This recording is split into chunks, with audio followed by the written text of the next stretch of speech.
विधानसभा चुनाव में थानेसर विधानसभा से कौन सी पार्टी अपने किस उम्मीदवार को मैदान में उतार सकती है, इस पर चर्चा करेंगे।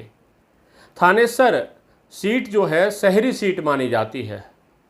यहाँ पर करीब 1,93,000 कुल मतदाता हैं।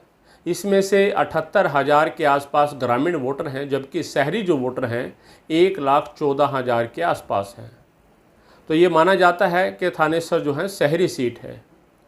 2024 का जो आम विधानसभा चुनाव है उसका काउंटडाउन शुरू हो चुका है। राजनीतिक पार्टियां चुनावी मोड में हैं। अपने लिए उपयुक्त जो प्रत्याशी हैं वो खोजने में जुटी हुई हैं, और जो लोग विधायक बनने का सपना संजोए हुए हैं वो भी कहीं ना कहीं अपने दावेदारी जताने लगे हैं।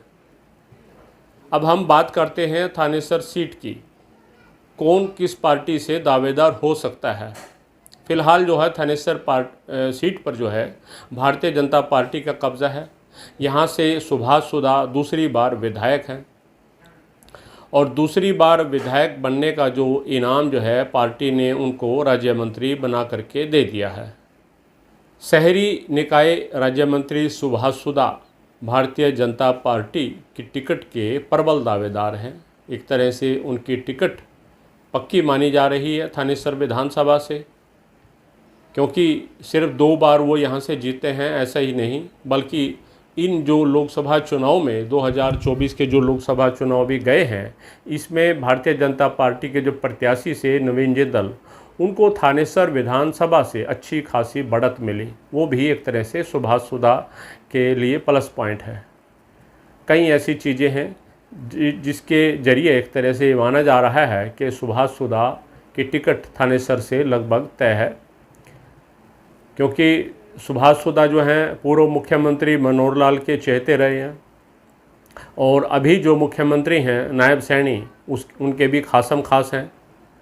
और बड़ी बात यह है कि मुख्यमंत्री बनने के बाद भी नायब सैनी ने प्रदेश अध्यक्ष पद अपने पास ही रखा है।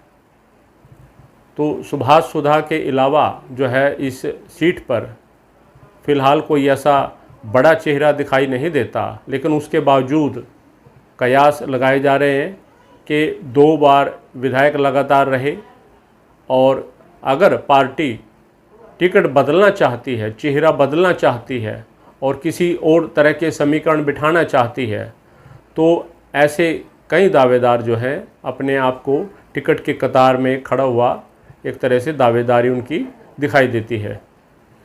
अगर थानेसर विधानसभा से भारतीय जनता पार्टी किसी रोड समुदाय के चेहरे को उतारना चाहती है, तो ऐसे कई जो दावेदार हैं सामने हैं। पूर्व जिला अध्यक्ष धर्मवीर मिर्ज़ापुर इसमें से एक बड़ा नाम है, और वर्तमान में जो जिला अध्यक्ष हैं रवि बतान, और पूर्व कार्यवाह रहे जिले के ऋषिपाल मथाना, और हाल में ही आम आदमी पार्टी छोड़ करके भारतीय जनता पार्टी में शामिल हुए परवीन चौधरी, जिनको आज़ाद प्रत्याशी के तौर पर करीब 12,000 वोट मिले थे। ये सब रोड समुदाय से हैं। इनको भी एक तरह से ये माना जाता है कि कहीं ना कहीं अगर पार्टी किसी तरह के समीकरण और बिठाती है तो ये अपने आप को दावेदार मान रहे हैं। अग्रवाल समाज से विशाल सिंगला और महेंद्र सिंगला का नाम है। ये माना जाता है कि ये भी अपने आप को दावेदार मान रहे हैं। विशाल सिंगला जो हैं वो कांग्रेस पार्टी में जिला अध्यक्ष के तौर पर काम करते रहे हैं। जब अशोक तंवर अध्यक्ष हुआ करते थे प्रदेश के, अब अशोक तंवर भी भाजपा में हैं।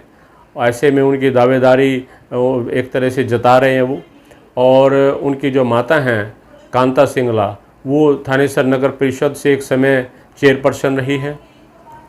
दूसरी ओर महेंद्र सिंगला जो हैं पुराने संघी परिवार से ताल्लुक़ रखते हैं, और पंजाबी समुदाय से जो हैं कृष्ण बजाज, वो भी अपने दावेदारी थानेसर विधानसभा से एक तरह से कई बार एक तरह से प्रस्तुत करते हैं। तो ये सब नाम हैं। अगर अब कांग्रेस पार्टी की बात करें तो सबसे जो बड़ा नाम है, प्रबल जो दावेदार हैं, अशोक अरोड़ा हैं, पूर्व मंत्री हैं। पिछला चुनाव उन्होंने 2019 का मात्र 842 वोटों से हार गए थे, और अशोक अरोड़ा जो हैं प्रदेश के कद्दावर नेताओं में शुमार हैं। थानेसर से 4 बार उन्होंने जीत दर्ज की है। इनेलो सरकार में कैबिनेट मंत्री रहे, विधानसभा के स्पीकर रहे। इनेलो के साथ 4 दशक राजनीतिक सफ़र तय करने वाले अरोड़ा, जिन्होंने 2019 के चुनाव से पहले कांग्रेस ज्वाइन की थी और वो पूर्व मुख्यमंत्री हुड्डा के खासम खास माने जाते हैं। तो ये माना जा रहा है कि कांग्रेस पार्टी की जो टिकट है वो अशोक अरोड़ा की रहेगी। एक तरह से ये ही राजनीतिक जो जानकार हैं उनका मानना है कि मुकाबला अशोक अरोड़ा और सुभाष सुधा के बीच में ही रहने वाला है। थानेसर एक ज़माने में इनेलो का गढ़ माना जाता था, लेकिन अरोड़ा के कांग्रेस में आने पर इनेलो जो है थानेसर में धाराशायी हो गई और उसके बावजूद जो है इनेलो की टिकट के दावेदार भी बहुत हैं। इनेलो की जो सक्रिय महिला नेत्री हैं तनुजा, वो यहाँ से प्रत्याशी के तौर पर अपनी दावेदारी जता रही हैं। इसके अलावा रामकुमार एबला हैं, सुखबीर हैं, ऐसे कई नाम हैं जो अपनी दावेदारी जो जता रहे हैं। आम आदमी पार्टी की अगर मैं बात करूं, आम आदमी पार्टी ने लोकसभा चुनाव में गठबंधन में चुनाव लड़ा था और कुरुक्षेत्र लोकसभा से अच्छी खासी वोट हासिल की और अब ये माना जा रहा है आम आदमी पार्टी की तरफ से कि वो अकेले अपने दम पर प्रदेश में चुनाव लड़ेगी और अगर अपने दम पर लड़ती है और थानेसर से अपने प्रत्याशी को उतारती है तो संभावित ये है कि अपने पूर्व जो प्रत्याशी रहे सुमित हिंदुस्तानी, जो आजकल जो हैं आम आदमी पार्टी कुरुक्षेत्र लोकसभा के अध्यक्ष हैं, उनको उतार सकती हैं। इसके अलावा जो जिला अध्यक्ष हैं आम आदमी पार्टी के विशाल खोब्बड़, वो भी अपने दावेदारी मान करके चल रहे हैं और आम आदमी पार्टी के ही पूर्व जिला अध्यक्ष जोहार गोयल भी अपनी दावेदारी थानेसर विधानसभा से मानकर चल रहे हैं।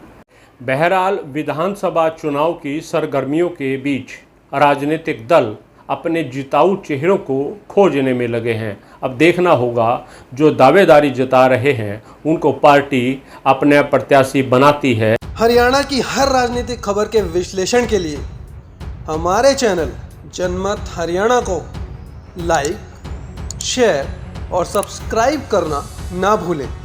साथ ही बेल आइकन को भी प्रेस कर लें ताकि हर वीडियो की अपडेट आप तक पहुंचती रहे।